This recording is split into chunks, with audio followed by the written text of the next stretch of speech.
大家好，我是小孫，歡迎來到我的頻道。今天來和大家聊一個咱們廚房天天都能用到，但很多人都不會選的食材，叫冰糖。超市裡的冰糖一大堆，到底哪種好，該怎麼挑選呢？很多人覺得冰糖越貴越好，其實不是。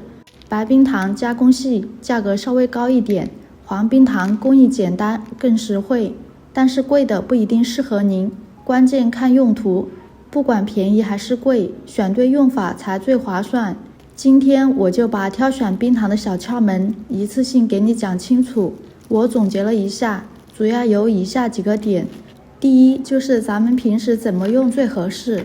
如果你是用來煮糖水、燉银耳、泡養生茶、熬甜粥，那一定要選黃冰糖。黄冰糖味道更溫潤，有一種淡淡的甘蔗香，喝起來不刺激，特別順口。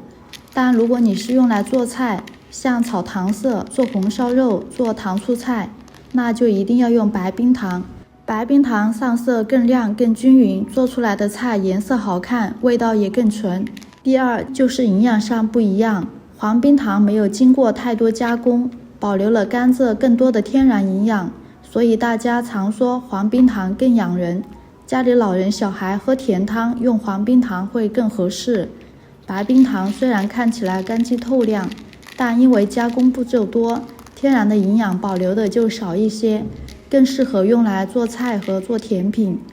第三，就是甜度不一樣，白冰糖提煉的乾淨，甜度會更高更直接，放一點點就特別甜。黃冰糖甜度就溫和很多，是那種慢慢散開的清甜，不衝鼻不膩口，吃起來更自然。第四，就是製造的方法不一樣，白冰糖經過了多次提煉和脫色，工序比較多，所以顏色白白亮亮，特別乾淨，雜質也很少。黃冰糖也叫老冰糖、土冰糖，加工比較簡單，沒有深度脫色，顏色是自然的淡黃色，更接近甘蔗原本的樣子，吃起來也更有原汁原味。講到這，相信大家都明白了吧？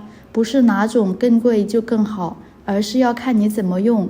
煲湯、泡水、煮甜粥選黃冰糖，炒菜、炒糖色、做甜品選白冰糖。